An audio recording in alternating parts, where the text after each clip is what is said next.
Assalamualaikum warahmatullahi wabarakatuh. Sebelumnya izin memperkenalkan diri. Nama Al-Budi Alfandi dari kelas TC dengan NPM 2414071036. Di sini saya akan melakukan tugas video besar dari mata kuliah motor bakar dan traktor pertanian dengan materi yang berjudul motor bakar 4 tak bensin dan motor bakar 4 tak diesel. Dengan dosen pengampu Bapak Dr. Mareli Telombanua, STP, MSc. Baik, mungkin langsung saja kita masuk ke materinya. Motor bakar 4 tak bensin. Pengertian dari motor bakar 4 tak bensin adalah mesin pembakaran dalam yang menggunakan 4 langkah piston, yaitu isap, kompresi, tenaga, dan buang. Dalam satu siklus pembakaran penuh untuk menghasilkan tenaga, yang umum digunakan pada sebagian besar kendaraan bermotor seperti sepeda motor, mobil, dan truk. Siklus ini menghasilkan tenaga lebih efisien dan emisi lebih bersih dibandingkan motor 2 tak, serta tidak perlu mencampuri oli dengan bensin. Next. Kemudian di sini ada prinsip kerja dari motor bakar patak bensin. Yang pertama itu ada langkah hisap atau intake stroke. Pada langkah hisap, piston bergerak turun dari titik mati atas atau TMA ke titik mati bawah atau TMB dengan katup masuk terbuka dan katup buang tertutup. Gerakan ini menyebabkan campuran bensin dan udara masuk ke dalam silinder. Langkah hisap berfungsi sebagai proses awal untuk memasukkan bahan bakar dan udara yang akan digunakan pada langkah kompresi dan usaha, sehingga kualitas campuran sangat menentukan efisiensi pembakaran. Kemudian prinsip kerja yang kedua ada langkah kompresi atau compression stroke. Pada langkah kompresi, piston bergerak naik dari TMB ke TMA dengan kedua katup tertutup rapat. Campuran bensin dan udara yang ada di dalam silinder mengalami pemampatan sehingga tekanan dan suhu meningkat. Langkah ini bertujuan agar pembakaran menjadi lebih sempurna dan tenaga yang dihasilkan pada langkah usaha lebih besar. Semakin tinggi kompresi yang tercapai, semakin efisiensi energi yang dihasilkan. Tetapi perlu perhitungan rasio kompresi agar tidak terjadi detonasi atau knocking. Kemudian prinsip kerja yang ketiga itu ada langkah usaha atau tenaga atau power stroke. Pada langkah usaha, campuran bensin dan udara yang telah dikompresi dibakar oleh busi sehingga terjadi ekspansi gas yang mendorong piston turun dari TMA ke TMB. Kedua katup telah tertutup selama langkah ini. Langkah usaha inilah yang menghasilkan tenaga mekanik yang menggerakkan porsengkol, roda, dan komponen mesin lainnya. Tenaga yang dihasilkan bergantung pada ukuran silinder, tekanan pembakaran, dan efisiensi pembakaran. Kemudian prinsip kerja yang keempat ada langkah buang atau exhaust stroke. Pada langkah buang, piston bergerak naik dari TMB ke TMA dengan katup buang terbuka dan katup masuk tertutup. Gerakan ini mengeluarkan gas sisa pembakaran dari silinder agar silinder bersih dan siap untuk siklus berikutnya. Langkah buang juga penting untuk mengurangi emisi berbahaya dan menjaga agar tekanan di dalam silinder tetap stabil untuk pembakaran selanjutnya. Kemudian di sini ada beberapa komponen dari motor bakar patak bensin. Yang pertama itu ada silinder. Silinder merupakan ruang utama tempat terjadinya proses pembakaran, campuran udara dan bahan bakar di dalam mesin. Di dalam silinder, piston bergerak naik turun untuk melakukan langkah hisap, kompresi, usaha, dan buang. Bentuk dan ukuran silinder sangat mempengaruhi kapasitas mesin serta tenaga yang dihasilkan. Bahan silinder umumnya terbuat dari logam kuat seperti besi, besi tuang, atau aluminium tinggi agar tahan terhadap panas dan tekanan tinggi. Kemudian komponen kedua itu ada piston. Piston adalah komponen yang bergerak naik turun di dalam silinder untuk mengubah tekanan gas hasil pembakaran menjadi energi mekanik. Gerakan piston menghasilkan tenaga yang kemudian diteruskan ke poros engkol melalui batang penghubung. Piston juga berfungsi menjaga tekanan agar tidak bocor dengan bantuan cincin piston. Komponen ini harus kuat dan ringan agar dapat bekerja optimal dan pada kecepatan tinggi. Kemudian komponen yang ketiga itu katup masuk dan katup buang. Katup masuk dan katup buang berfungsi untuk mengatur aliran udara dan bahan bakar masuk ke dalam silinder serta mengeluarkan gas sisa pembakaran. Katup masuk terbuka saat langkah hisap, sedangkan katup buang terbuka saat langkah buang.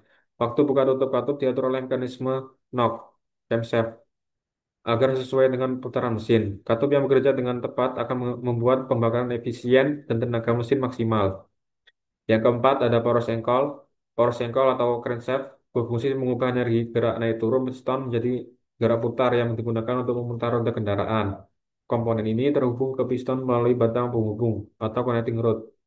Poros engkol harus memiliki keseimbangan yang baik agar mesin berputar halus tanpa kendaraan berlebih. Selain itu, poros engkol dilengkapi bantalan untuk mengurangi gesekan saat berputar. Yang kelima ada busi. Busi atau spark plug berfungsi menghasilkan percikan api untuk membakar campuran udara dan bahan bakar di dalam silinder mesin bensin.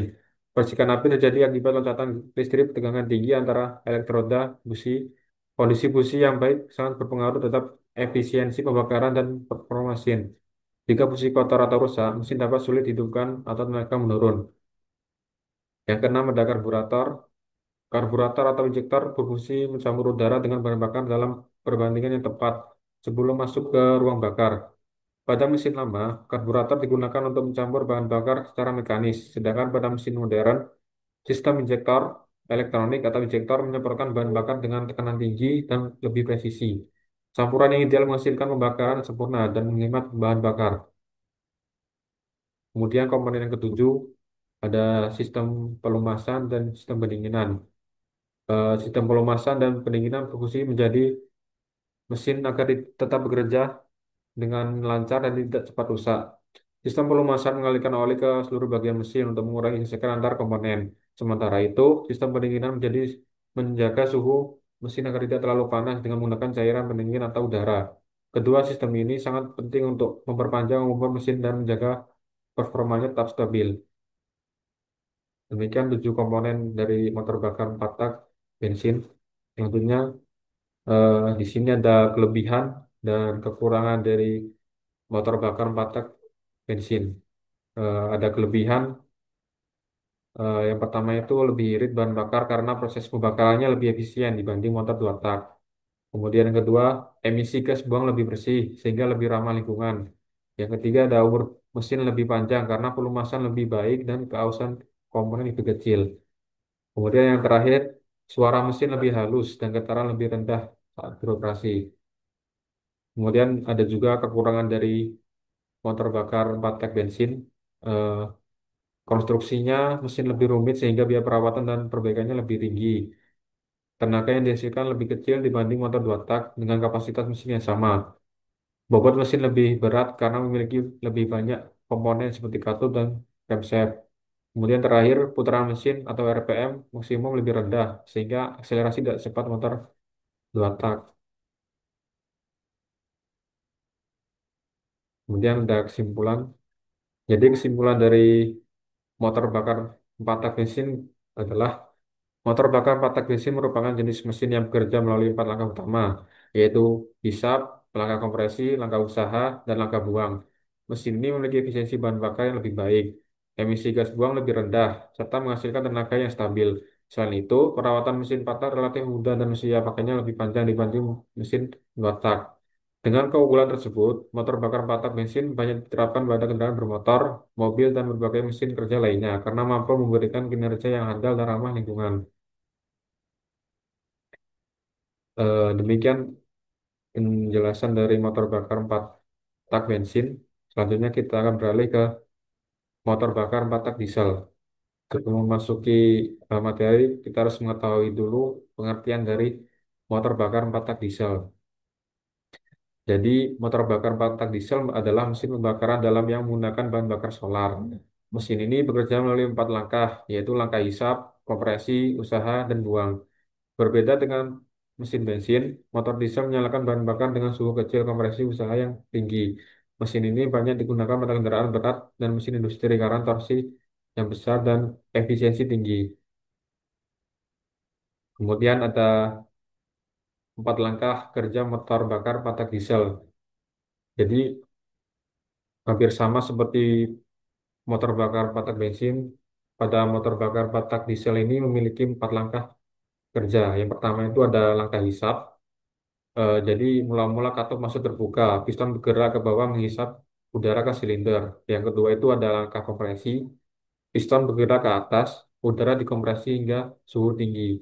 Yang ketiga ada langkah usaha, solar disemprotkan ke udara panas, terjadi pembakaran yang mendorong piston ke bawah. Kemudian terakhir ada langkah buang. Katup buang terbuka dan sisa pembakaran dikeluarkan dari silinder. Kemudian ada beberapa komponen dari motor bakar 4 tak diesel. Yang pertama ada silinder. Silinder merupakan ruang utama tempat terjadinya proses pembakaran campuran udara dan bahan bakar di dalam mesin. Di dalam silinder, piston bergerak naik turun untuk mengeluarkan langkah hisap, kompresi, usaha, dan buang. Bentuk dan ukuran silinder sangat mempengaruhi kapasitas mesin serta tenaga yang dihasilkan. Bahan bahan silinder umumnya terbuat dari logam kuat seperti besi tuang atau aluminium, aluminium agar tahan terhadap panas dan tekanan tinggi. Kemudian ada piston. Piston adalah komponen yang bergerak naik turun di dalam silinder untuk mengubah tekanan gas hasil pembakaran menjadi energi mekanik. Gerakan piston menghasilkan tenaga yang kemudian diteruskan ke poros engkol melalui batang penghubung. Piston juga berfungsi menjaga tekanan agar tidak bocor dengan bantuan cincin piston. Komponen ini harus kuat dan ringan agar dapat bekerja optimal pada kecepatan tinggi. Next, yang ketiga ada katup masuk dan katup buang.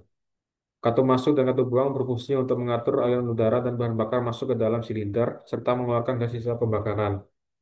Katup masuk terbuka saat langkah hisap, sedangkan katup buang terbuka saat langkah buang. Waktu buka tutup katup saat diatur oleh mekanisme non-camshaft agar sesuai dengan perputaran mesin. Katup yang bekerja dengan tepat akan membuat pembakaran efisien dan tenaga mesin maksimal.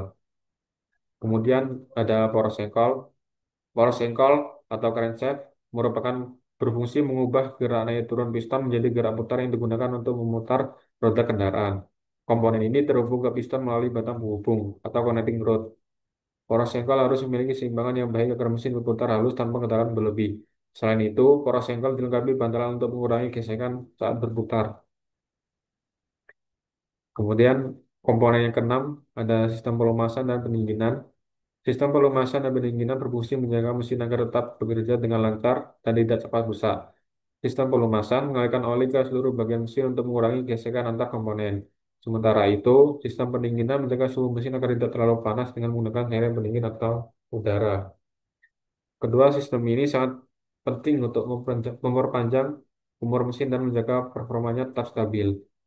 Kemudian komponen yang keenam ada injektor. Injektor merupakan salah satu komponen penting dalam sistem injeksi bahan bakar pada mesin kendaraan.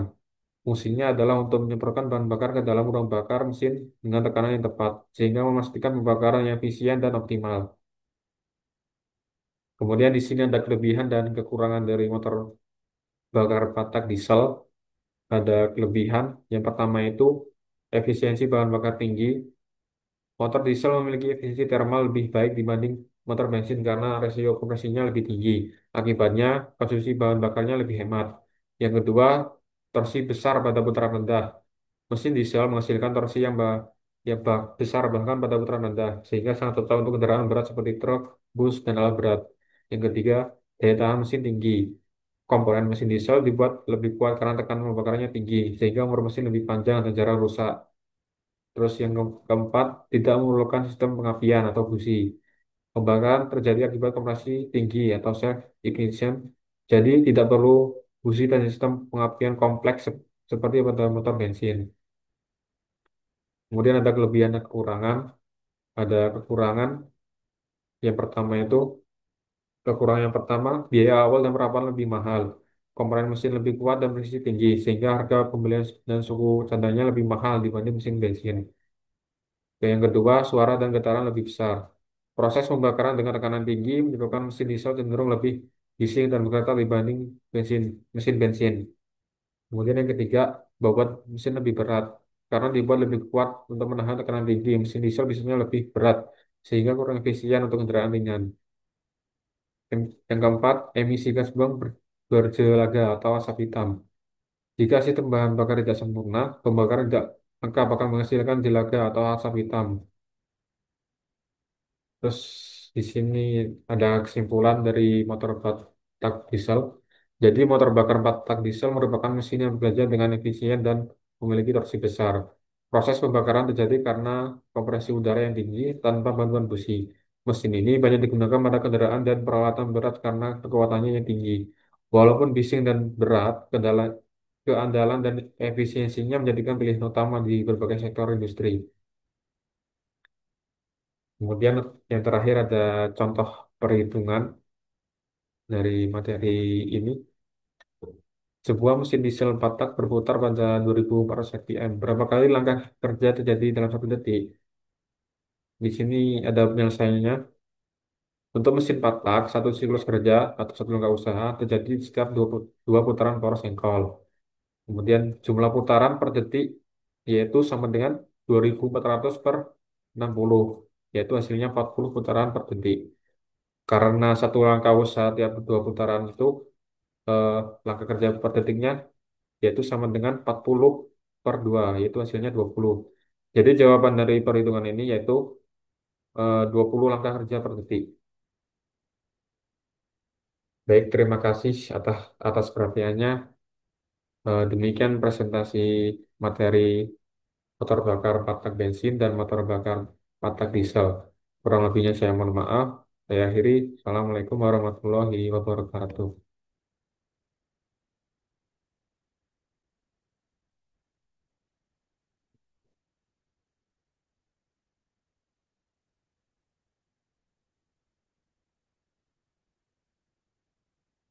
Baik, di sini saya akan melanjutkan materi yang kedua, yaitu motor bakar 2 tak bensin. Sebelum memasuki ke materi, kita perlu mengetahui dulu apa definisi dari motor 2 tak bensin.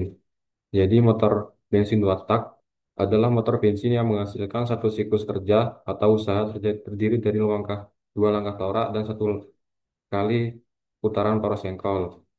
Motor bensin 2 tak tidak dilengkapi dengan mekanisme katup, tetapi hanya dilengkapi dengan saluran pemasukan, saluran pembuangan, dan saluran pemilasan. Motor 2 tak merupakan jenis kendaraan dengan mesin pembakaran yang melakukan siklus kerja dalam dua langkah. Pada motor ini, satu putaran poros engkol menghasilkan satu langkah pembakaran. Mekanisme ini membuatnya memiliki konstruksi yang lebih sederhana dan bobot yang lebih ringan dibandingkan dengan motor 4 tak.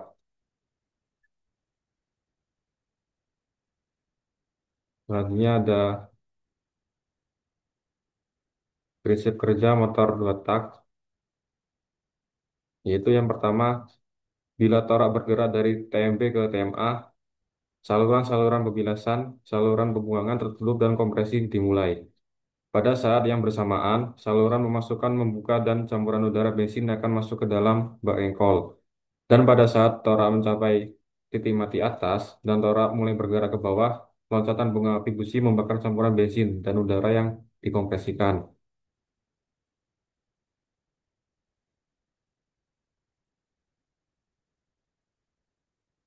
Kemudian, torak kembali bergerak dari titik mati atas ke titik mati bawah akibat tekanan dan temperatur yang tinggi.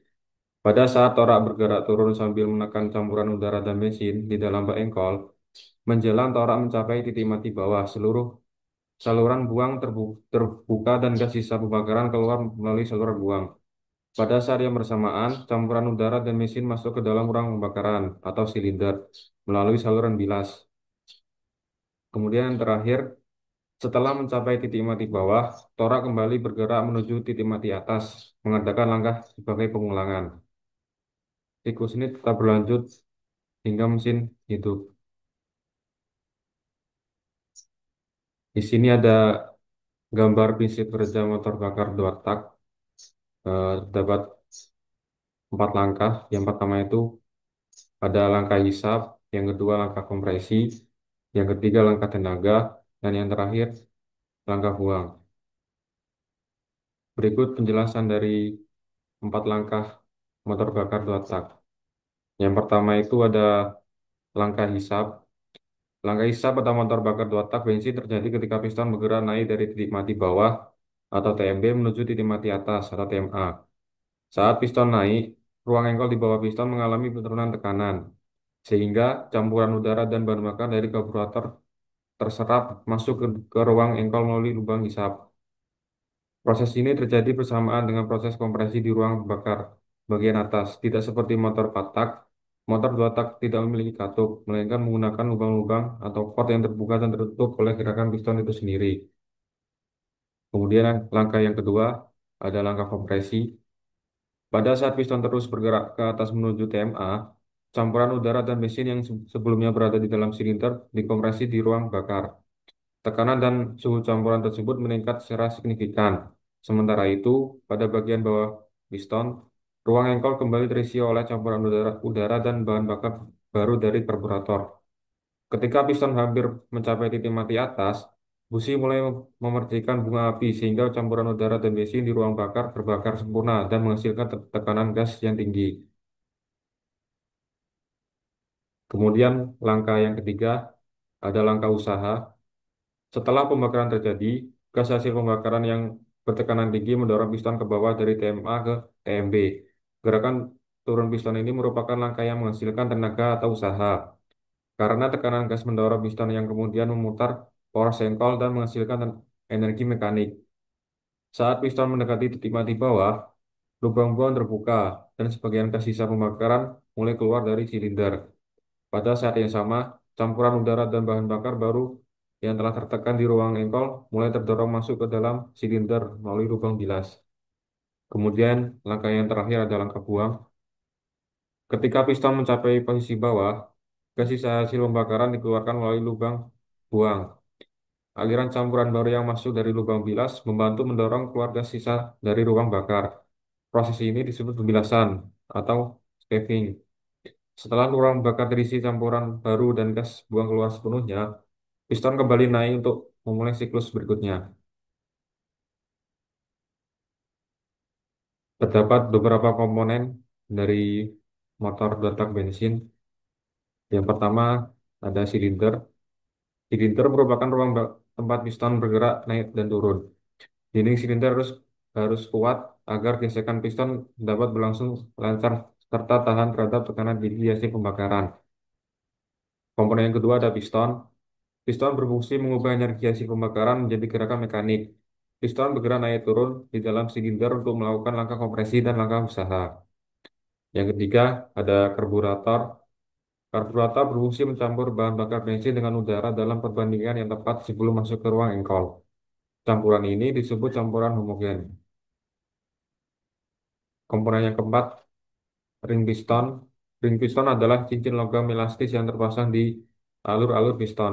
Fungsinya adalah untuk menjaga kompresi agar tidak bocor, mengurangi gesekan langsung antar piston dan dinding silinder, serta membantu mengontrol pelumasan. Komponen kelima ada crankshaft. Crankshaft berfungsi untuk mengubah energi naik turun piston menjadi gerak putar yang dapat digunakan untuk menggerakkan roda.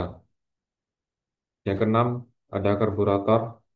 Karburator adalah perangkat yang mencampur udara dengan bahan bakar dalam perbandingan yang sesuai sebelum masuk ke ruang bakar.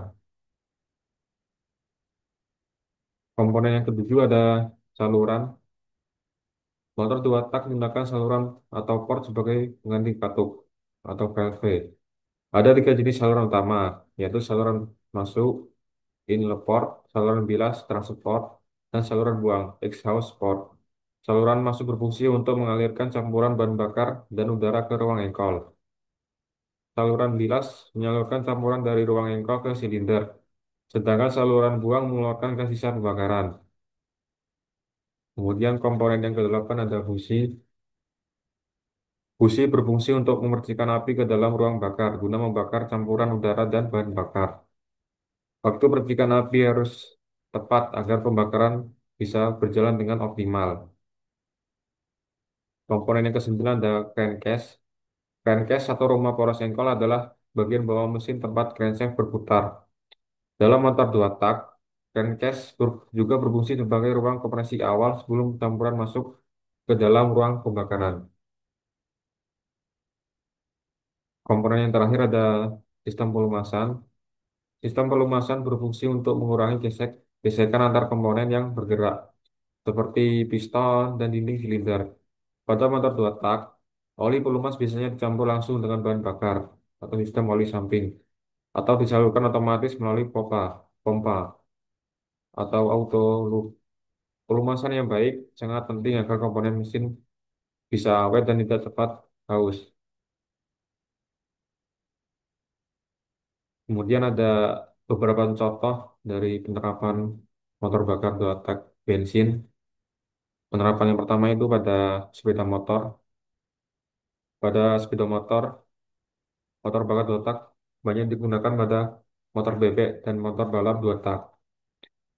Kemudian pada sepeda motor memiliki tenaga besar dan akselerasi lebih cepat dan konstruksinya ringan dan mudah perawatannya.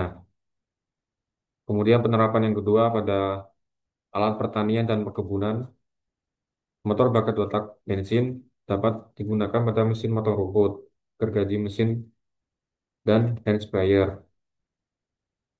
Motor bakar dua tak ini sangat ringan, portable, dan memiliki tenaga cukup yang besar. Kemudian motor ini sangat cocok untuk pekerjaan lapangan yang berpindah-pindah karena bebannya yang ringan sehingga mudah dipindahkan. Kemudian penerapan yang ketiga ada pada alat konstruksi ringan, yaitu dapat digunakan pada mesin bor tanah, pemotong beton, dan alat kerja portable lainnya. Motor bakar dua tak ini memiliki tenaga besar dan mudah digunakan di lapangan atau lingkungan proyek. Kemudian penerapan yang terakhir, yang keempat, pada mesin potong rumput. Menggunakan mesin dua tak karena mudah dioperasikan dan tidak perlu pelumasan terpisah. Kemudian terdapat kelebihan dan kekurangan dari motor bakar dua tak bensin, yaitu ada beberapa kelebihan dari motor dua tak bensin adalah yang pertama, konstruksi mesin sederhana. Motor dua tak tidak menggunakan katup atau valve seperti motor empat tak, melainkan saluran atau port. Desain ini membuat mesin lebih ringan, kompak, dan mudah dalam perawatan. Kemudian kelebihan yang kedua, tenaga besar untuk ukuran kecil.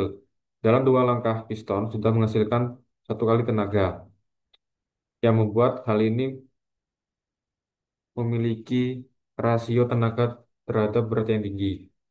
Kemudian kelebihan yang ketiga ada putaran mesin bisa lebih cepat, karena setiap satu putaran poros jengkol menghasilkan tenaga. Mesin mampu mencapai RPM tinggi dan cocok digunakan pada kendaraan atau alat yang membutuhkan akselerasi cepat. Kemudian kelebihan yang keempat, mudah dihidupkan dan dirawat.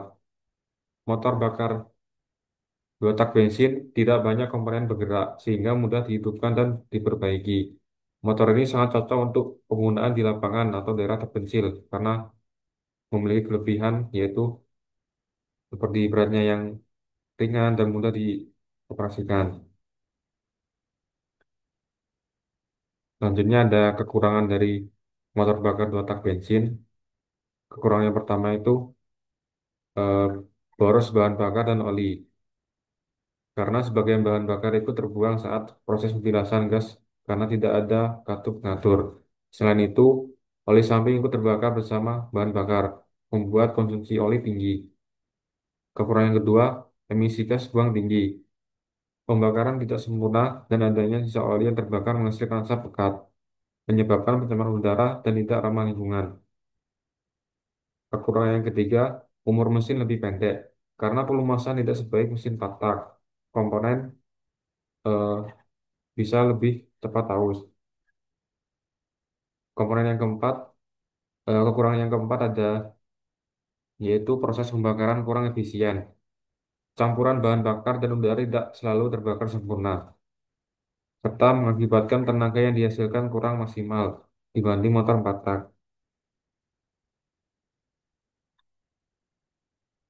Berikut ada contoh perhitungan dari materi motor bakar dua tak bensin, yaitu bagaimana cara menghitung volume langkah. Sebuah motor dua tak bensin memiliki diameter silinder 50 mm dan langkah torak 50 mm. Hitunglah volume langkah dalam sentimeter kubik. Di sini telah diketahui diameter motor tersebut yaitu 50 mm, berarti dikonversikan menjadi 5 cm. Kemudian langkahnya atau disebut dengan L, 50 mm, sama dikonversikan juga menjadi 5 cm. Kita menggunakan rumus PS sama dengan Pi dibagi 4 kali D kuadrat kali L, yaitu penyelesaiannya 3,14 dibagi 4 dikali 5 kuadrat kali 5 sama dengan 0,785 dikali 25 kali 5 sama dengan 98.125 cm kubik.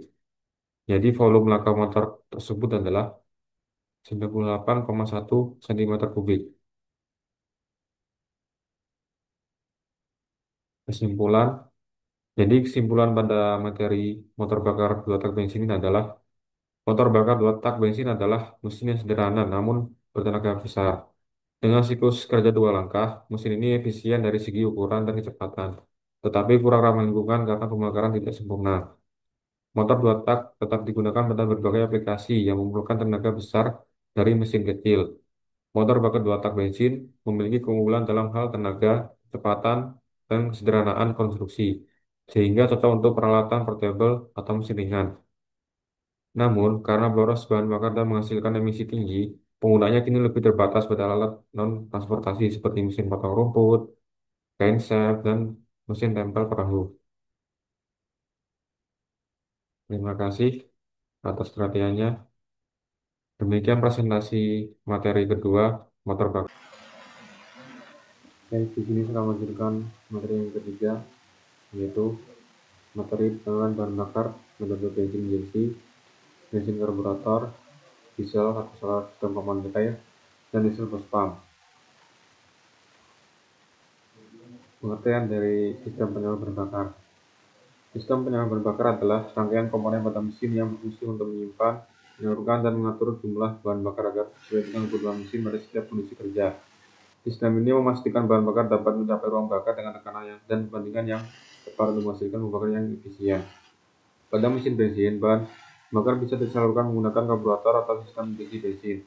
Sedangkan pada mesin diesel, penyaluran bahan bakar dilakukan dengan pompa injeksi mekanis atau post pump atau sistem injeksi elektronik modern atau common type. Dengan sistem penyaluran yang baik, performa mesin menjadi optimal, konsumsi bahan bakar lebih efisien dan emisi gas buang berkurang. Komponen saluran bahan bakar pada motor bensin. Komponen sistem penyaluran bahan bakar pada motor bensin terdiri dari tangki bahan bakar, bahan bakar, jaringan bahan bakar, karburator, dan governor. Bagian pengatur atau governor adalah komponen sistem penyaluran bahan bakar motor bakar tora yang berfungsi untuk mengatur suplai kabut gas ke ruang bakar di dalam silinder tetap jaga dan konstan pada bagian presi beban, sehingga besar kecepatan putar poros sengkol tetap stabil. Pertama, ada tangki bahan bakar. Tangki bahan bakar berfungsi sebagai tempat penyimpanan utama bahan bakar kendaraan sebelum dimasukkan ke mesin.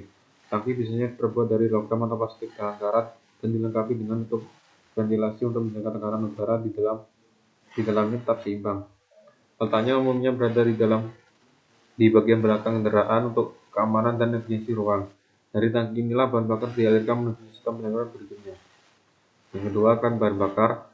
Keran bahan bakar berfungsi untuk mengatur aliran bahan bakar dari tangki menuju karburator. Komponen ini dapat dibuka atau ditutup secara manual, biasanya pada sistem motor, untuk menghentikan atau mengalirkan bahan bakar sesuai kebutuhan. Beberapa keran bahan bakar juga dilengkapi posisi raise atau dadakan untuk mengakses bahan bakar saat tangki hampir kosong. Dengan adanya keran ini, pengguna dapat mengontrol penggunaan bahan bakar dan mencegah kebocoran. Kemudian yang ketiga, ada saringan bahan bakar. Saringan bahan bakar berfungsi untuk menyaring kotoran, debu, atau air yang mungkin campur dalam bahan bakar sebelum masuk ke karburator. Komponen ini penting agar bahan bakar yang masuk ke ruang bakar benar-benar bersih, sehingga tidak menyumbat saluran atau merusak komponen mesin. Saringan biasanya terbuat dari bahan serat halus atau logam berpori. Perawatan rutin seperti pembersihan atau penggantian saringan dapat menjaga kinerja mesin tetap optimal.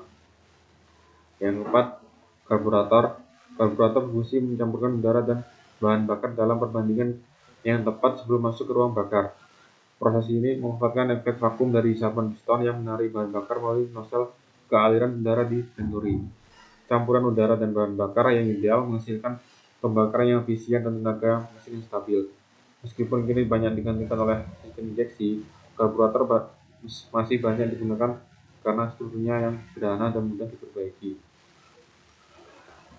Komponen sistem penyaluran bahan bakar pada motor diesel.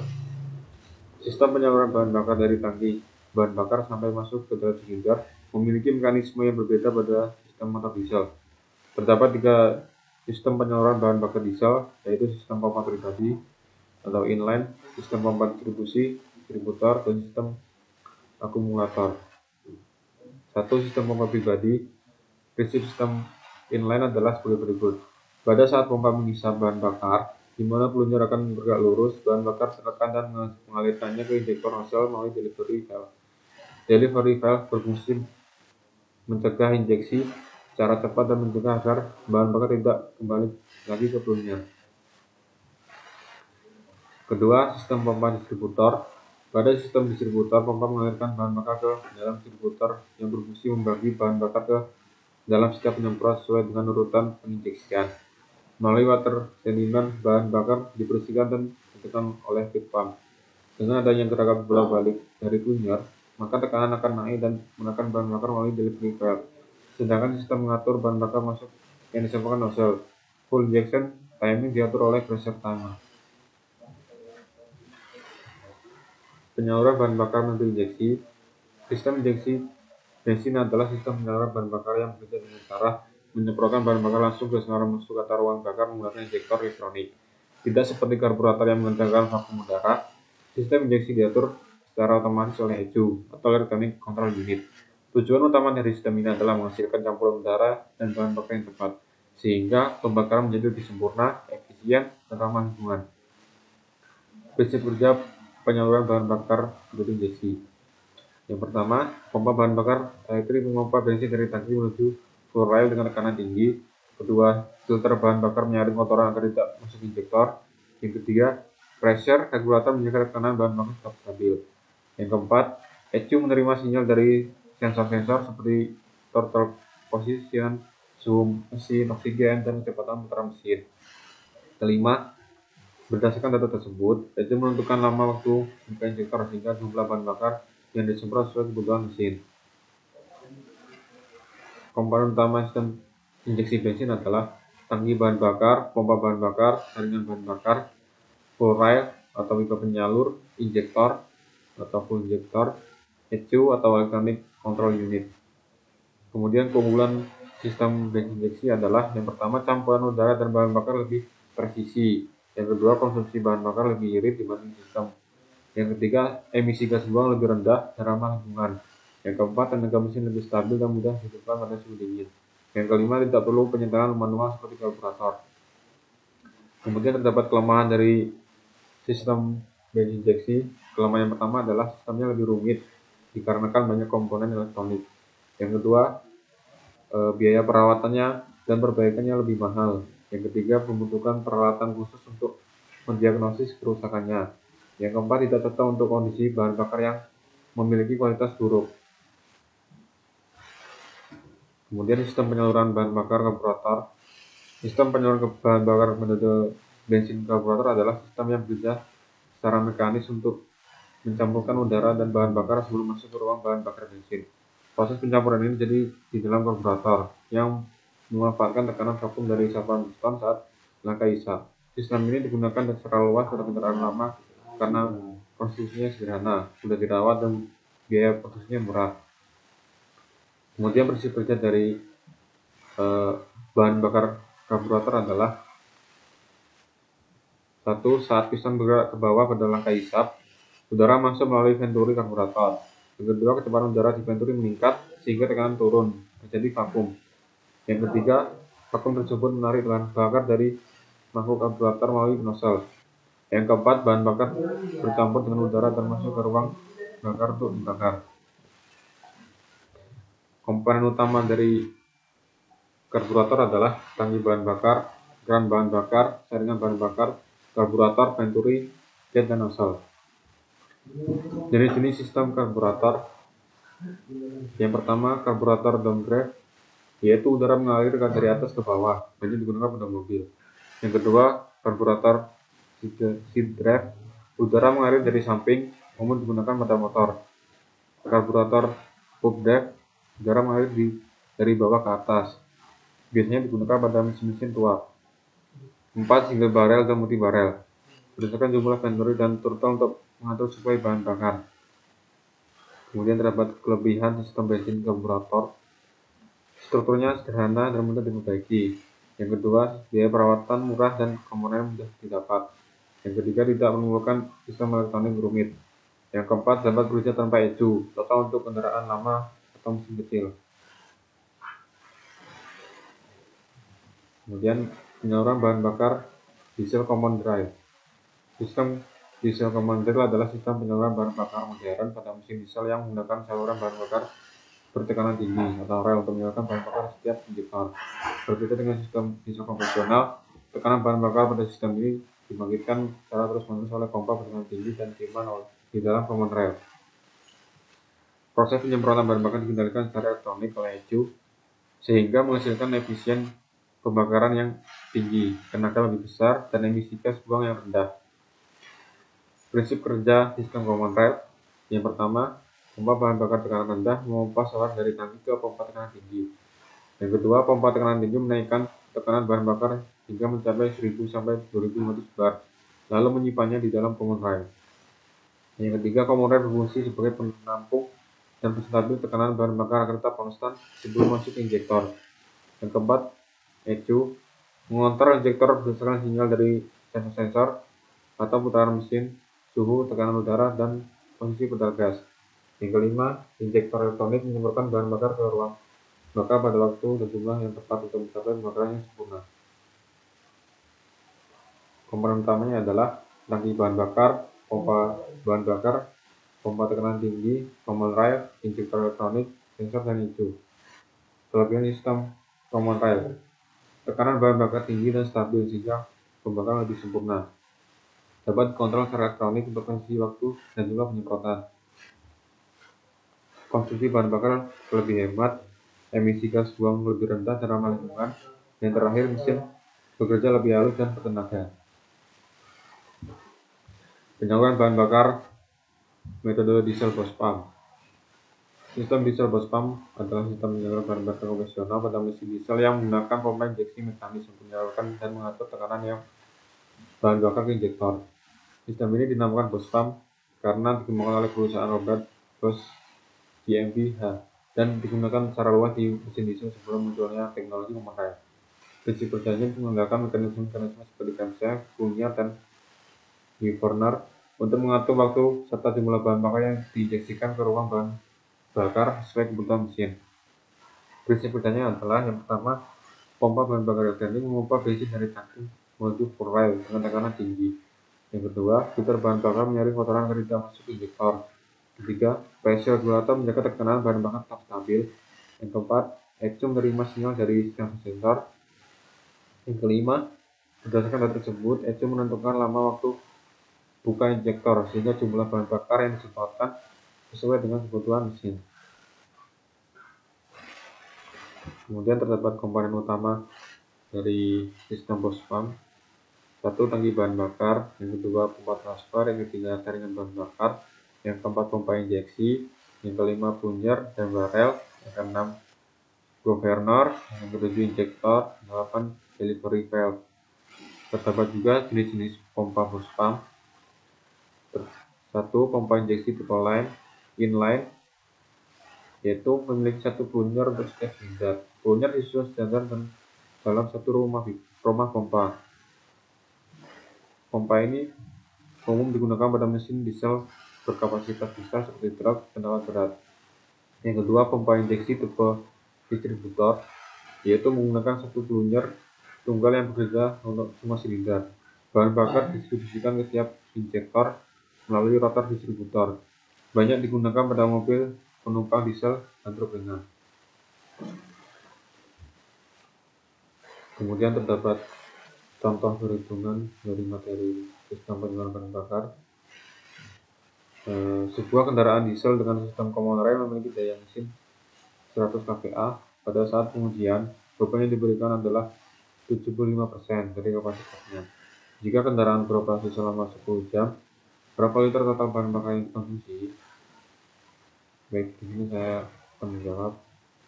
Kita menggunakan rumus konsumsi bahan bakar per liter per jam dikali daya genset atau kVA dikali beban atau persennya.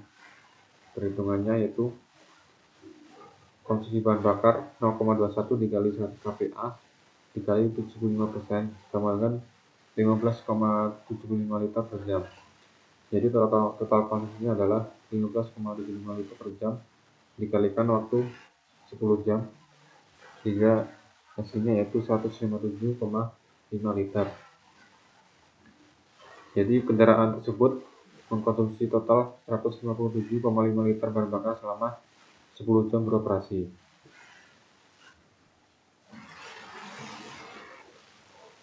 Terakhir, kesimpulan dari materi ini adalah jadi keempat metode penyaluran bahan bakar memiliki prinsip yang sama, yaitu untuk mengatur jumlah dan tekanan bahan bakar agar pembakaran berlangsung efisien. Perbedaannya terletak pada cara pengendaliannya, sistem tekanan, dan teknologi yang digunakan. Sistem injeksi, baik bensin maupun diesel, menawarkan efisiensi tinggi dan kontrol presisi. Sistem konvensional, seperti karburator dan bos pump, unggul dalam kemudahan perawatan dan biaya rendah, namun kalah dalam hal efisiensi dan emisi. Jadi secara keseluruhan, perkembangan sistem penyaluran bahan bakar menunjukkan pergeseran dari mekanis menuju sistem elektronik yang lebih cerdas dan ramah lingkungan. Baik, demikian presentasi dari saya. Kurang lebihnya mohon maaf. Terima kasih.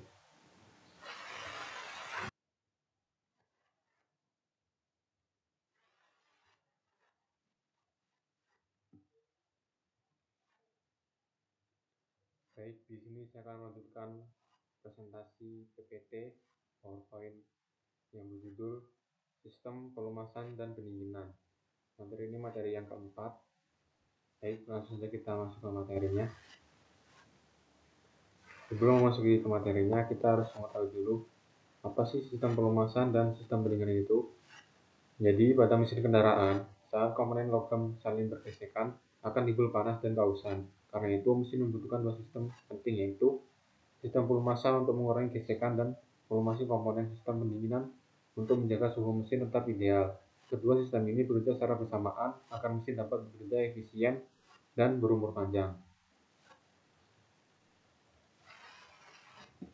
Pengertian sistem pelumasan. Sistem pelumasan adalah rangkaian komponen yang berfungsi untuk mengalirkan oli ke seluruh bagian mesin yang bergesekan. Oli melapisi permukaan logam sehingga kontak langsung antar logam bisa diminimalkan. Tanpa pelumasan, komponen mesin akan cepat aus, panas meningkat drastis, dan dapat menyebabkan mesin rusak permanen. Terdapat tujuan dari sistem pelumasan itu sendiri. Tujuan yang pertama itu untuk mengurangi gesekan. Oli membentuk lapisan film pada bagian yang bergesekan sehingga komponen bergerak lebih halus. Tujuan yang kedua yaitu untuk mendinginkan mesin. Oli menyerap panas dari komponen yang bekerja keras seperti piston dan crankshaft. Yang ketiga, membersihkan kotoran. Oli membawa sisa pembakaran, debu, dan serpihan logam menuju filter oli untuk disaring. Tujuan yang keempat, untuk melindungi dari karat. Fungsi oli untuk mencegah air atau udara mengenai logam sehingga tidak mudah berkarat. Tujuan yang kelima yaitu untuk menutup celah kecil. Oli berfungsi untuk membantu meningkatkan kompresi dengan mengisi celah antara piston dan dinding silinder. Kemudian terdapat komponen dari sistem pelumasan. Komponen yang pertama itu ada oil pan. Oil pan adalah tempat untuk menyimpan oli di bawah mesin. Komponen yang kedua yaitu pompa oli. Pompa oli berfungsi untuk mengalirkan oli dengan ketekanan tertentu ke seluruh bagian mesin. Komponen yang ketiga ada filter oli. Filter oli berfungsi untuk menyaring kotoran yang terbawa oleh oli. Yang keempat, saluran oli atau oil gallery yang berfungsi untuk sebagai jalur khusus untuk mengedarkan oli. Yang kelima, pressure relief valve berfungsi untuk mengontrol tekanan oli agar tidak berlebih. Dan jika salah satu komponen ini bermasalah, maka yang akan terjadi pelumasan tidak efektif dan risiko kerusakan mesin bisa menjadi meningkat. Kemudian terdapat jenis sistem pelumasan, ada 3 jenis. Yang pertama ada pelumasan percikan, dipakai pada mesin kecil. Oli terpercik oleh pergerakan komponen. Yang kedua pelumasan paksa, dipakai pada mesin modern. Jadi oli dipompa dengan tekanan ke semua bagian kritis. Yang ketiga, pelumasan kombinasi. Perpaduan percikan dan paksa untuk hasil pelumasan lebih maksimal. Tetapi sistem paksa lebih umum pada kendaraan masa kini karena lebih aman dan efisien. Jadi yang sering digunakan dari tiga jenis sistem pelumasan ini yaitu sistem paksa karena lebih umum dan lebih banyak digunakan pada masa sekarang. Cara kerja dari sistem pelumasan. Cara kerjanya yaitu oli berada di oil pan ketika mesin hidup. Pompa oli bekerja, dipompa melalui filter dan saluran menuju bagian-bagian penting. Bagian-bagian penting tersebut yaitu seperti crankshaft, piston, dan silinder, bearing. Kemudian setelah melumasi, oli kembali ke oil pan. Terus proses ini berlangsung terus-menerus selama mesin menyala. Oli mesin memiliki karakter yang berbeda-beda. Mineral dari minyak bumi, lebih murah tapi cepat rusak. Semi sintesis campuran, kualitas menengah, sintesis kualitas tinggi, lebih tahan panas dan awet. Selain melumasi, oli juga mengandung aditif seperti anti karat, anti busa, dan pembersih. Kemudian terdapat beberapa masalah dari sistem pelumasan, yaitu masalah yang pertama itu oli bocor yang disebabkan karena seal atau gasket rusak. Yang kedua, filter oli tersumbat, oli kotor tidak tersaring dengan baik. Yang ketiga, pompa oli rusak sehingga mesin tidak mendapatkan pelumasan. Yang keempat, tekanan oli rendah yang bisa menyebabkan komponen cepat paus. Dan jika lampu indikator oli menyala, maka yang terjadi mesin harus segera dimatikan. Next kita masuk ke sistem pendinginan. Jadi pengertian sistem pendinginan. Sistem pendinginan merupakan mesin yang menghasilkan panas dari pembakaran bahan bakar. Jika panas tidak dikendalikan, mesin akan overheat dan mengalami kerusakan serius. Sistem pendinginan berfungsi menjaga suhu mesin tetap pada rentang ideal 80 sampai 90 derajat Celcius.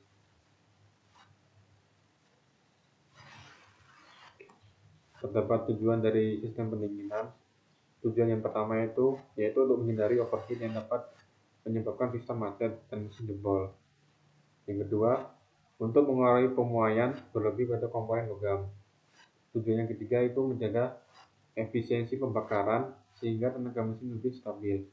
Yang keempat, untuk memperpanjang umur mesin karena komponen bekerja di suhu yang ideal. Kemudian ada komponen sistem pendinginan. Terdapat beberapa komponen dari sistem pendinginan itu sendiri. Komponen yang pertama itu ada radiator yang berfungsi untuk melepas panas coolant ke udara. Water pump untuk memompa coolant agar bersirkulasi. Termostat berfungsi untuk mengatur kapan coolant mengalir ke radiator. Kemudian komponen selanjutnya ada selang yang berfungsi sebagai jalur sirkulasi coolant. Terus kemudian ada kipas berfungsi untuk membantu mendinginkan radiator. Terus ada coolant itu sendiri, coolant yaitu cairan pendingin anti karat. Dari semua komponen ini harus bekerja otomatis mengikuti suhu mesin. Jadi komponen tersebut bekerja secara otomatis mengikuti bagaimana suhu mesin itu terjadi. Terus ada cara kerja sistem pendinginan. Terdapat 4 cara kerja sistem pendinginan. Cara kerja yang pertama itu coolant menyerap panas dari blok mesin. Yang kedua, coolant panas mengalir ke radiator. Yang ketiga, radiator membuang panas dengan bantuan kipas. Yang keempat, coolant yang sudah dingin kembali lagi ke mesin. Kemudian selanjutnya ada jenis sistem pendinginan. Terdapat beberapa jenis pendinginan, yaitu pendinginan udara yang menggunakan sirip dan angin pada motor kecil dan mesin sederhana. Pendinginan air atau coolant menggunakan radiator. Lebih efisien dan umum dipakai pada mobil atau motor modern. Coolant memberikan pendinginan lebih merata dibanding hanya udara. Coolant bukan sekedar air, cairan ini mengandung yang pertama, coolant mengandung anti karat, anti pembusaan, anti beku pada daerah yang memiliki suhu yang ekstrim atau dingin, dan bisa menjadi penstabil suhu. Pemakaian air sumur atau PDAM dapat menimbulkan kerak menurut cepat kerusakan radiator. Jadi tidak disarankan untuk menggunakan air sumur atau PDAM karena dapat menimbulkan kerak dan bisa mempercepat kerusakan radiator sehingga tidak awet dan tidak bisa berumur panjang radiator. Kemudian terdapat juga masalah dan cara perawatannya. Di sini terdapat masalah dan bagaimana cara melakukan perawatannya. Masalah yang pertama itu biasa terjadi yaitu radiator tersumbat oleh kotoran. Nah, cara perawatannya adalah periksa level coolant secara berkala. Jadi harus rajin-rajin untuk memeriksa coolant sering mungkin untuk memastikan radiator tidak tersumbat oleh kotoran. Kemudian yang masalah kedua yaitu termostat macet sehingga coolant tidak bersirkulasi.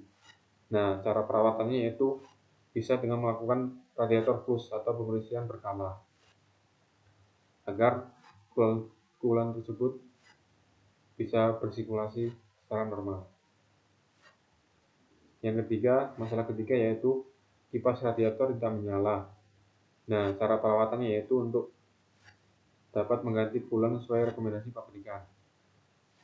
Yang keempat, selang retak yang mengakibatkan bocor, yang mengakibatkan coolant menjadi bocor.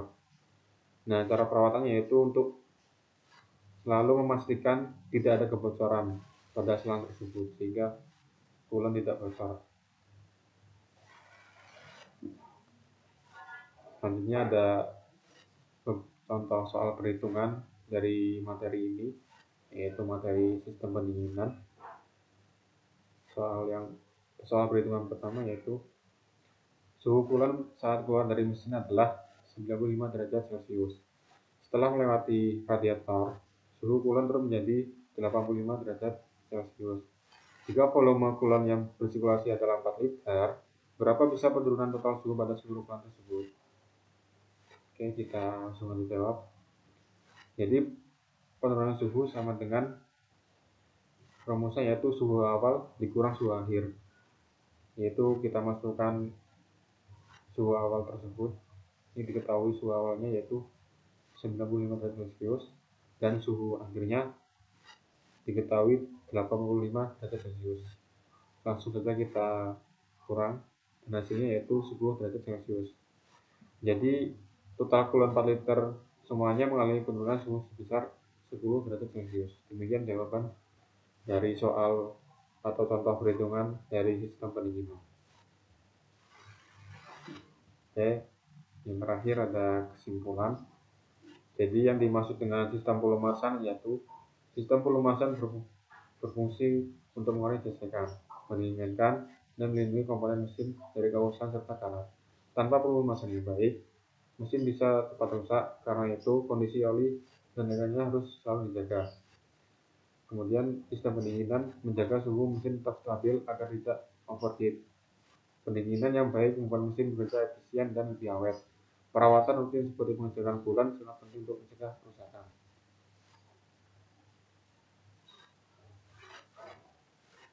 Baik, demikian presentasi PowerPoint materi keempat, sistem pendinginan, sistem pelumasan, dan sistem pendinginan. Kurang lebihnya saya mohon maaf. Saya ucapkan terima kasih.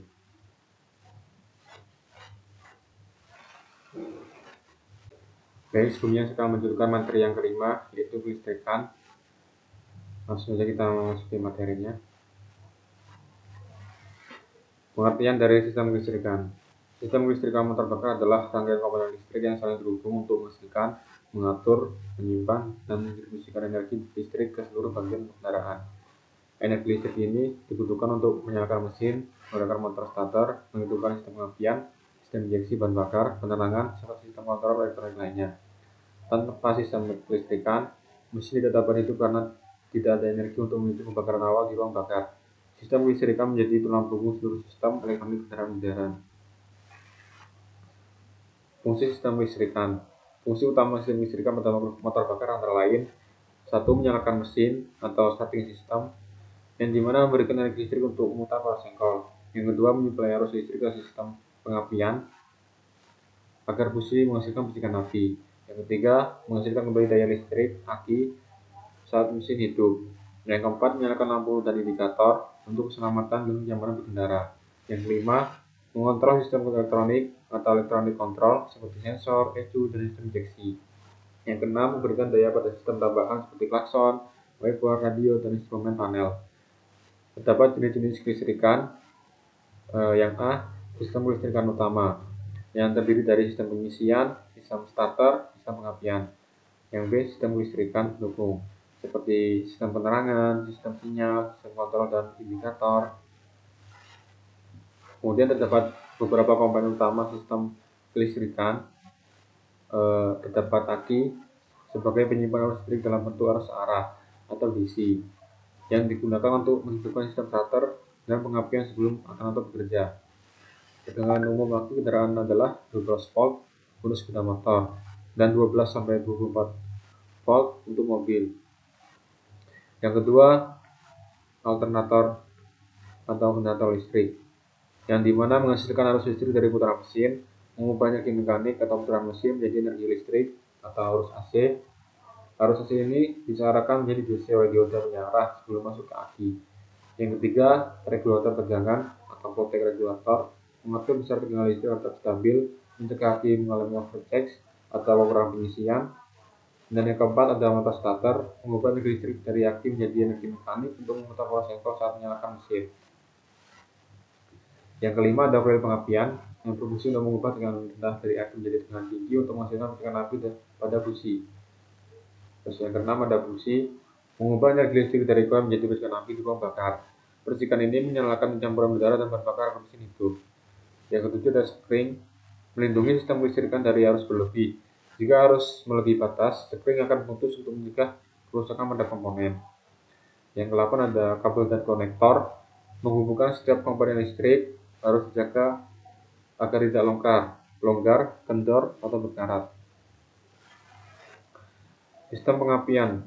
Sistem pengapian menghasilkan percikan api di busi untuk membakar campuran udara dan bahan bakar di ruang bakar. Terdiri dari baterai atau magneto sebagai sumber listrik, koil pengapian untuk menaikkan tegangan dari 12 volt menjadi kurang lebih 20.000 volt, distribusi atau ECU untuk mengatur waktu pengapian, busi atau spark plug untuk memicu pembakaran.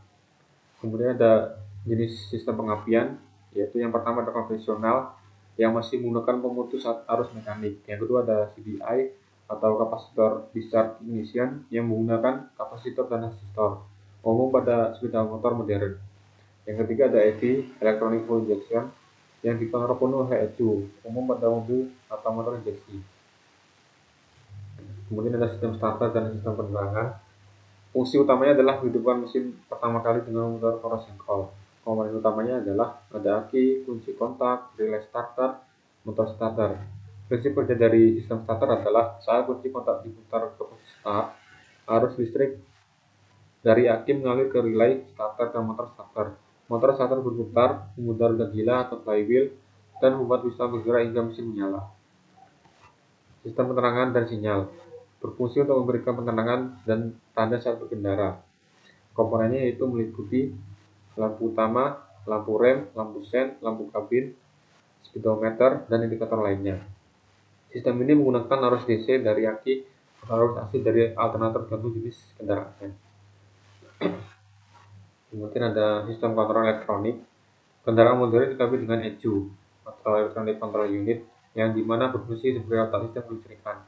ECU menerima data dari berbagai sensor seperti sensor oksigen, sensor suhu pendingin, sensor posisi throttle, sensor tekanan udara, dan sensor kecepatan.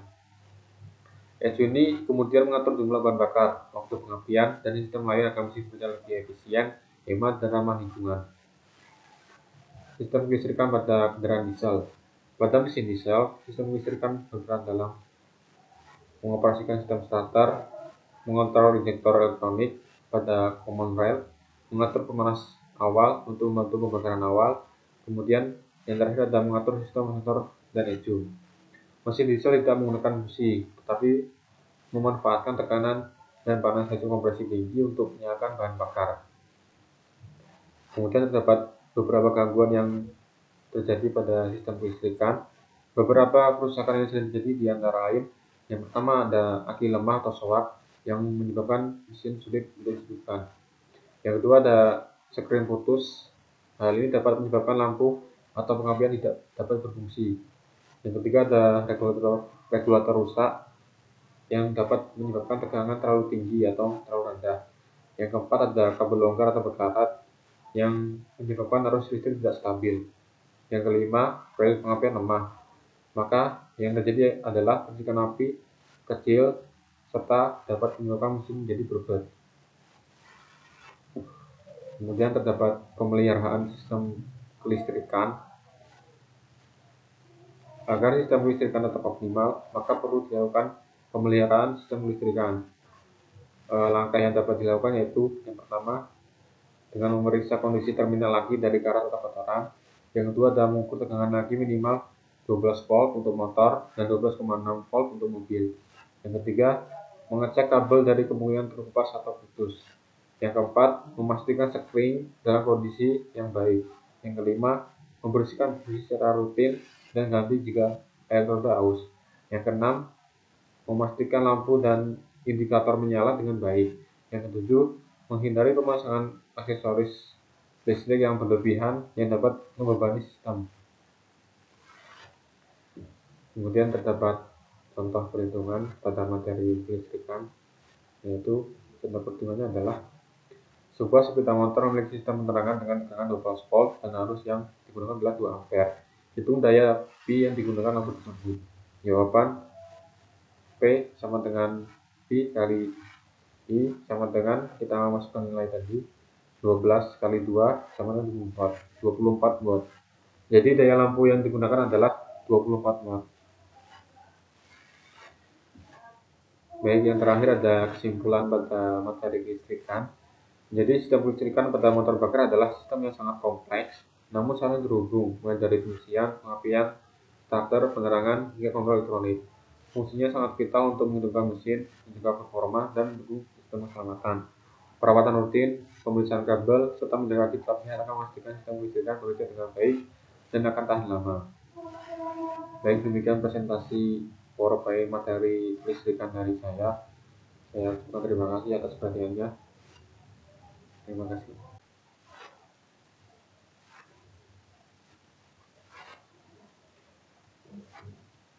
Baik, sebelumnya di sini saya akan melanjutkan presentasi PowerPoint yang keenam, yaitu yang berjudul Sistem Transmisi Manual dan Matic. Transmisi manual dan transmisi otomatis atau matic. Pengertian transmisi. Transmisi merupakan sistem mekanis yang berfungsi mengubah perbandingan putaran mesin dengan putaran roda dalam berbagai kondisi berkendara. Ketika kendaraan bergerak dengan kecepatan rendah atau menanjak, dibutuhkan torsi yang besar. Sedangkan saat kecepatan tinggi, transmisi berusaha untuk mengurangi torsi dan menstabilkan putaran mesin agar efisien. Kemudian terdapat fungsi dari transmisi. Fungsi yang pertama itu menyesuaikan torsi dan kecepatan kendaraan dengan kondisi jalan. Yang kedua, memanfaatkan tenaga mesin secara efisien dalam setiap kecepatan. Yang ketiga, memungkinkan kendaraan bergerak mundur. Yang keempat, mengurangi beban kerja mesin agar tidak cepat rusak. Yang kelima, menjaga putaran mesin dalam batas aman dan hemat bahan bakar. Transmisi menjembatani kebutuhan tenaga dan kecepatan kendaraan dengan karakteristik mesin yang memiliki torsi maksimal pada putaran yang tertentu. Kemudian ada transmisi manual. Transmisi yang pertama, transmisi manual adalah sistem transmisi yang mengharuskan pengemudi memindahkan gigi secara langsung melalui tuas transmisi dan metal kopling. Pengemudi harus mengatur waktu perpindahan gigi sesuai putaran mesin dan kondisi jalan. Sistem ini memberikan pengalaman pengemudi aktif dan kontrol penuh terhadap performa kendaraan. Terus ada cara kerja transmisi manual. Ketika pengemudi menginjak pedal kopling, yaitu hubungan antara mesin dan transmisi diputus. Roda gigi dapat dipindahkan tanpa saling bergesekan. Setelah gigi berpindah, kopling dilepas agar tenaga tersambung kembali. Jika kopling tidak dioperasikan dengan tepat, dapat menimbulkan bentakan atau kerusakan gigi. Komponen utama transmisi manual. Yang pertama ada kopling, yaitu memutus atau menyambung tenaga mesin. Ada gearbox, tempat letak gigi mengatur rasio. Ada sinkromes, yaitu menyamakan kecepatan gigi agar pemilihan halus. Kemudian ada shift fork dan tuas transmisi, memindahkan posisi gigi. Kemudian ada poros input, output, dan countershaft, saluran tenaga dari mesin ke roda. Semua komponen harus bekerja presisi untuk memindahkan gigi yang halus. Kelebihan transmisi manual. Sistem bahan bakar lebih irit karena permainan gigi sesuai kebutuhan. Yang kedua, perawatan lebih sederhana dan murah. Yang ketiga, cocok untuk kondisi menanjak serta membawa beban berat. Yang keempat, memberikan kontrol penuh dan respon yang lebih baik terhadap akselerasi. Yang kelima, umur transmisi lebih panjang jika digunakan dengan benar. Kemudian terdapat kekurangan dari transmisi manual. Yang pertama ada menyebabkan kelelahan pada saat berhenti jalan di kemacetan panjang. Yang kedua, membutuhkan keterampilan khusus dalam koordinasi tangan dan kaki. Yang ketiga, resiko salah operasional, bisa melepas kopling terlalu cepat dapat merusak sistem. Yang keempat, waktu akselerasi lebih lama dibanding beberapa transmisi otomatis modern. Kemudian transmisi yang kedua ada transmisi otomatis atau transmisi matic. Transmisi otomatis adalah sistem yang mampu memindahkan gigi secara otomatis tanpa perlu pedal kopling. Sistem ini menggunakan komputer kendaraan ECU atau TCM untuk mengatur rasio gigi sesuai beban mesin, kecepatan, dan gaya mengemudi. Sangat populer pada kendaraan perkotaan karena menawarkan kemudahan berkendara. Kemudian terdapat jenis transmisi otomatis. Yang pertama ada AT atau Automatic Transmission yang menggunakan torque converter perpindahan gigi terasa bertahap. Yang kedua ada CVT, Continuously Variable Transmission, rasio gigi berubah secara kontinu, sangat halus tanpa hentakan. Yang ketiga ada DCT, Dual Foot Transmission, perpindahan sangat cepat karena memiliki dua kopling otomatis, bisa di mobil performa tinggi. Setiap jenis memiliki keunggulan dan teknologi yang berbeda sesuai dengan kebutuhan dari kendaraan tersebut. Kemudian terdapat komponen transmisi matic, ada torque converter yang menggantikan kopling manual sebagai pemenuh tenaga. Planetary gear set menentukan rasio gigi pada AT. Pulley dan bed mengatur rasio secara kontinu pada CVT. ECU atau Transmission Control Module mengatur perbedaan otomatis. Kemudian ada minyak transmisi yang digunakan sebagai pelumas khusus untuk pendinginan dan tekanan hidrolik. Membutuhkan perawatan khusus secara berkala agar tetap optimal. Kemudian terdapat kelebihan dan kekurangan transmisi matic. Kelebihan sangat nyaman karena cukup dengan gas dan rem, mengurangi kelelahan terutama saat menghadapi kondisi macet, cocok untuk semua pengemudi termasuk pemula. Perpindahan gigi lebih halus dan stabil pada tipe CVT. Kemudian kekurangan dari transmisi matic adalah biaya servis dan perawatan jauh lebih mahal dibanding manual. Kerusakan kompleks dan sulit diperbaiki tanpa teknisi khusus. Kemudian konsumsi bahan bakar cenderung lebih boros pada AT. Tidak semua sistem kuat digunakan untuk membawa beban berat jangka panjang. Jika salah penggunaan, biaya perbaikan bisa sangat tinggi. Kemudian terdapat contoh perhitungan dari materi transmisi, yaitu sebuah motor menggunakan transmisi manual pada roda gigi pada gigi 2, rasio giginya 2:1. Jika mesin berputar 2000 rpm, berapa putaran roda? Kemudian ada penyelesaiannya, yaitu rasio 2:1 artinya 2 putaran mesin sama dengan 1 putaran roda. Maka putaran roda sama dengan 2000 dibagi 2 sama dengan 1000 rpm. Maka putaran roda adalah 100 rpm.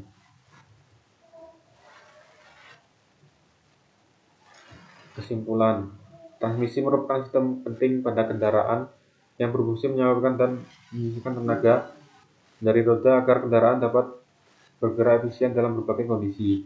Transmisi membantu meningkatkan kondisi saat kecepatan rendah atau menanjak, serta menjaga masih tetap stabil dan hemat bahan bakar pada kecepatan tinggi. Terdapat dua jenis utama transmisi, yaitu manual dan matic. Transmisi manual memberikan kontrol penuh pada pengemudi yang lebih irit serta sudah dirawat, namun membutuhkan keterampilan dan bisa melelahkan saat macet. Sedangkan transmisi matic menawarkan kenyamanan dengan perpindahan gigi otomatis, tapi perawatannya lebih mahal dan sistemnya lebih kompleks. Dengan demikian, pemilihan jenis transmisi perlu disesuaikan dengan kebutuhan, kenyamanan, serta biaya perawatan kendaraan. Baik, terima kasih atas perhatiannya. Demikian presentasi dari saya. Terima kasih. Saya akhiri. Assalamualaikum warahmatullahi wabarakatuh.